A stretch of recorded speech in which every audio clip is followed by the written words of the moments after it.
Well everyone, it's time for us to go and take a look at the Blackberry Priv and see how this particular phone holds up in 2024. Now, the thing I will definitely tell you about the Blackberry Priv is that this is a very interesting phone that Blackberry made so many years ago, and although I probably clearly would not recommend buying this phone anymore, this phone in my opinion was probably the best phone Blackberry ever made. This was one of my favorite phones of all time. It still is a very interesting type of device if you kind of think about it. Clearly, like I said before, I probably wouldn't recommend people to buy it anymore, but it was still a very interesting device when it first came out. And like I said, I do think for a lot of people, although it wouldn't really be worth buying anymore, it still is pretty legendary in its own way. So if you want to pick up some phones that I would recommend buying this year, links will be down in the description. You can get them from there and you can help support the channel at the same time. Now, starting off with the outside of the Blackberry Priv, on the front of this particular phone, you were basically getting a 5.4-inch AMOLED display. It was 1440p.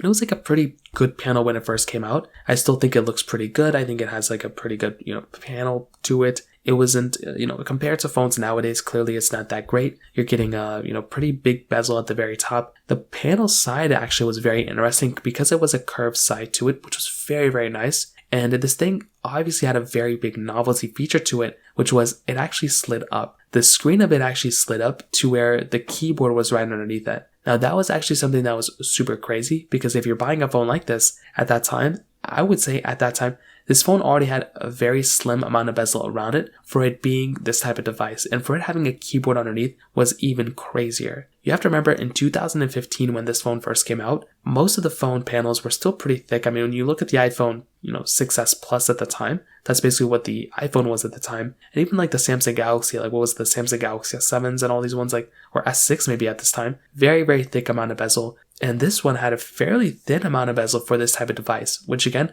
was actually pretty legendary in and of itself. So that right there was another really cool, interesting thing going on for the Blackberry Priv. Now it is a 60Hz panel, not like 120 or anything like that, but this was a very, very good panel at that time, which was something that's very, very nice and very different than what Blackberry was doing at the time, giving us a full-size panel rather than just a keyboard with like a different type of display. It was a really good display at the time. You're getting a micro USB port on this thing, a headphone jack, and you're getting a micro SD card slot on this phone too, which again is another very cool thing going on for this particular device. The thing with having expandable storage on your device is so important. I prefer having expandable storage. Getting a micro SD card slot is so nice. No phones have it, and I haven't even had a phone that had micro SD card slots in a long time, but that I've been using personally. But still, it's a super nice thing to have basically on these types of phones because you're able to go ahead and basically just use these devices. And if you ever run out of storage, you can just expand your storage that way. And I think that's one of my favorite things going on for this particular device too. So there's honestly still a lot of stuff to like about the Blackberry Priv when it comes down to that standpoint. And I do think, once again, in their own ways, there's a lot of cool stuff that was going on for these particular devices too, from that particular perspective. So from the,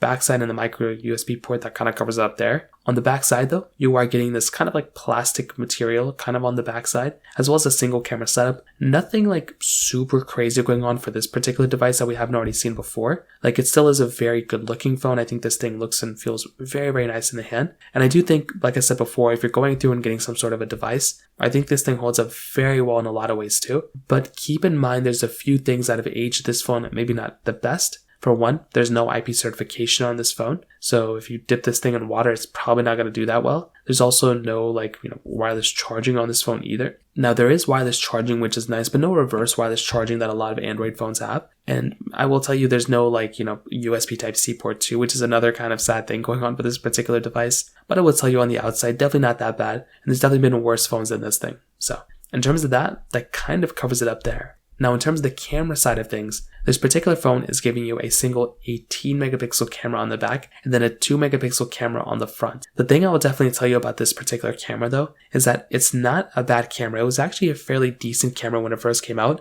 and I do think for a lot of people, it has actually still like a pretty interesting device. Now, again, this camera itself, I would say was decent, but it wasn't that great compared to like the iPhones of that time. But most phones at this moment were still giving you basically a single camera setup. So I do think this in and of itself is not that big of a reason to go and hate on this phone just because it did have a single camera setup, but you were getting 4K at 30 on the back and 720p on the front, which again was basically in line to what you were getting on almost every single phone at that moment. So I do think that in and of itself is another really big asset for this type of device too, because you know that you're not going to be getting this device that's like severely outdated at that time or anything like that. But a big thing to keep in mind is that this phone is pretty outdated when it comes down to how it holds up today. So if you're getting a device today, this camera, I would say, is not that great, and that's kind of the problem that you're running into. It's not the biggest deal in the world, but it is just one other thing to kind of keep in mind here. So that kind of covers it up there. Now, on top of that, in terms of the software side, this was another reason why I looked at the Blackberry Priv at the time, and I absolutely loved this phone. The fact that the Blackberry Priv was basically giving you basically stock Android was one of the most insane things going on for this particular device, and that was something I loved about this phone. I loved being able to just throw stock Android onto a device, have it perform at super good high levels, and that was a very nice thing going on here. Now, of course, compared to the Google Pixels, maybe it wasn't as great or anything, and it didn't last as long in terms of software support, which was kind of sad. It got like one version of Android on top of what it already had. But the really cool thing that I really did like about the Blackberry Priv was that it was stock Android coming from the other devices that Blackberry made around this. This thing having this type of version of Android was so cool. They did eventually switch to stock Android mostly full time after this, but that was one of my most favorite things going on for the Blackberry Priv. On top of that, the performance of this phone really wasn't that bad either. Again, it was basically what you were getting in line with a lot of other phones at the time. You're getting the Qualcomm Snapdragon 808 chipset inside with 3 gigabytes of RAM. And once again, at that time, this was a really good performing device. It had the best chipset of that year. It had 3 gigabytes of RAM, which was basically what you were getting on the competition. And I will still tell you, this phone, for a 2015 phone, is still very, very interesting. And I do think this in and of itself is a very cool thing going on for this particular device. Like I said, if you're just running through and if you're trying to go and grab some sort of, like phone at that time and you wanted to, be a well-rounded device, this thing was basically giving you everything you probably needed from a phone. And there wasn't really anything that this phone was lacking I could think of that the other phones had. I mean, this thing had expandable storage. This thing had pretty good performance. So it was basically giving you everything you needed. And especially from the performance side, I think that in and of itself is another very, very big thing going on for this particular device too. And that's another big reason why I actually like this phone a lot. It was mostly because of that performance side of things going on here. So that in and of itself is another very big thing going on here as well. So I will tell you with the Blackberry Priv, without a doubt, a very, very good device at that time.